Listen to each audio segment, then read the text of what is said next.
哎，欢迎来到今天的深入探讨。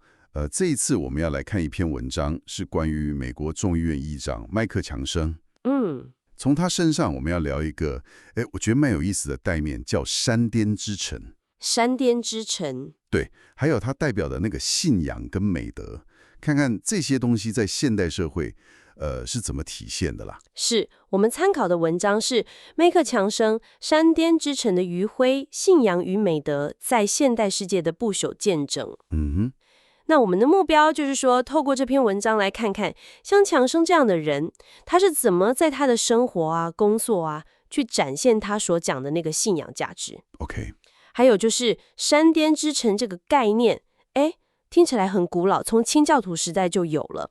那它的核心精神是什么？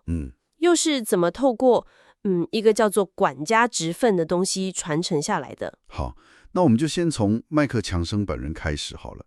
文章里面提到他一些生活细节，我觉得蛮特别的。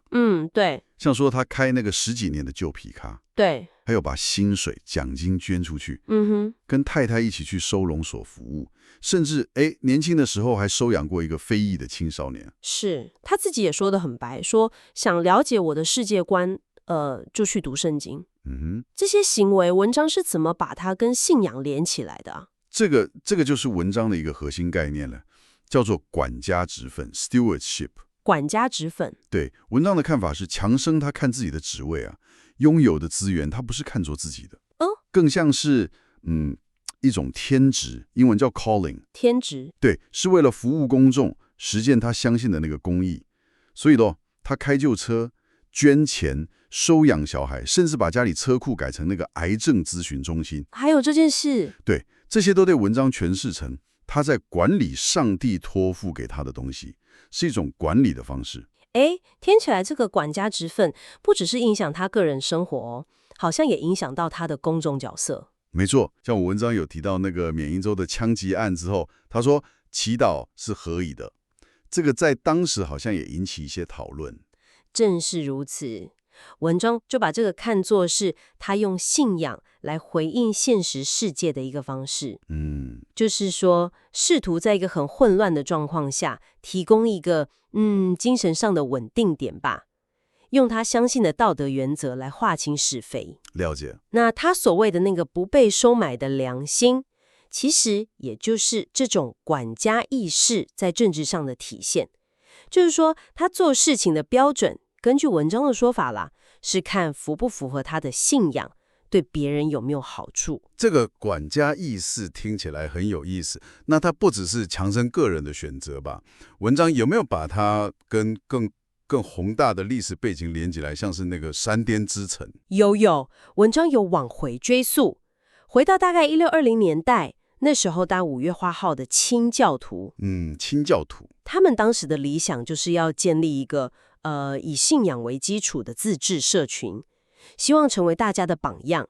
这个就是山巅之城最早的意思。原来如此。那它的核心精神，还是跟刚刚讲的天职观和管家职分有关。又是这两个。对，他们觉得努力工作、合理的赚钱，不是为了自己享受哦，那是为了什么？是为了荣耀上帝，还有服务整个社群。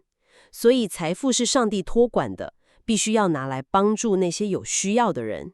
这让我想到那个社会学家韦伯，他是不是也讲过类似的信教伦理与资本主义精神？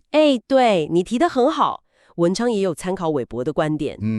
韦伯就认为，早期资本主义的发展有一部分的那个精神动力，就是来自这种新教伦理，特别是天职观，还有那种比较禁欲克制的生活态度。禁欲。对，重点在于诚信啊、勤劳啊、回馈社会啊，把赚钱、利润看作是良好品德的副产品。是副产品。这跟后来那种就是纯粹为了自己、为了炫耀财富的心态是很不一样的。文章还要举其他的现在例子吧？我记得有，像是华人巴菲特啊，巴菲特，对，他也是住老房子嘛，对，可是捐了几百亿美金的财富。他说那个钱是社会托付给我的信托基金。这句话很有名。还有像微软的那个共同创办人保罗·艾伦，他也是比较低调，默默资助很多医疗教育。他说财富是上帝给的工具。所以这些例子，文章都把他们看作是体现了这种管家指分的精神。就是说，财富的意义不在于你拥有多少，而在于你怎么去管理、分配、去服务别人。他们那种相对简朴的生活，文章认为不是装出来的，而是内在信仰很自然的外显。这样听起来，文汤似乎觉得三颠之城这个理想其实并没有完全消失吗？文章的观点比较像是这个理想，就像是残灯余晖。残灯余晖。对，透过这些愿意身体力行的人，在现在社会中，他还是隐隐约约的在发光。这些人在很多诱惑压力面前选择坚持原则。文章认为，这种勇气跟决心是维系文明很重要的力量。文章最后面有一段话，我读的时候觉得哇，蛮深刻的。哪一段？他说，面对这个既无神也无人心的荒原，我们不必悲观，因为总有一些人愿意背起十字架，走那条狭窄的路；总有一些灵魂愿意将自己的生命化为灯塔，照亮他人前行的方向。这段话很有力量。对啊，他继续说，麦克强生用拿圣经来读的坦然，用收养少年的温柔，用祈祷止息暴力的执着，告诉我们，那座三颠之城的理想仍在每个信仰践行者的生命中延续。这把前面的例子都串起来了。没错，然后是结论，这便是信仰的力量。它不承诺一帆风顺，却给人在风雨中坚立的勇气；它不保证名利双收，却赐予超越物质的永恒意义。愿我们都能看见这些光点，并成为其中的一员。因为那座三颠之城的重建，从来不是别人的责任，而是每个寻求真理者的使命。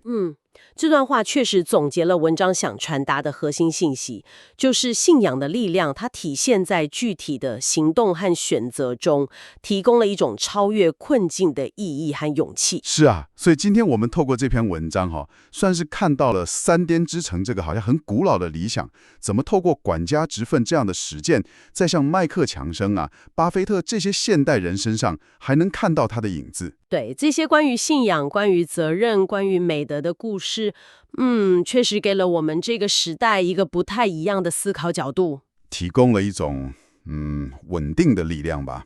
可以这么说，这些实践不管大小，都体现了一种超越个人利益的价值观，试图在这个变动很快的世界里守护一些比较恒久的东西。谢谢你的收听。那今天的讨论让我们看到，信仰这个东西，好像可以转化成很具体的行动跟责任感。那么最后留给你思考的问题就是，在你的生活里面，或者说你的专业领域当中，你有没有观察到，或者说有哪些方式是可以体现出类似我们今天讨论的这种管家职分的精神呢？值得想一想。感谢收听，我们下次再见。下次再见。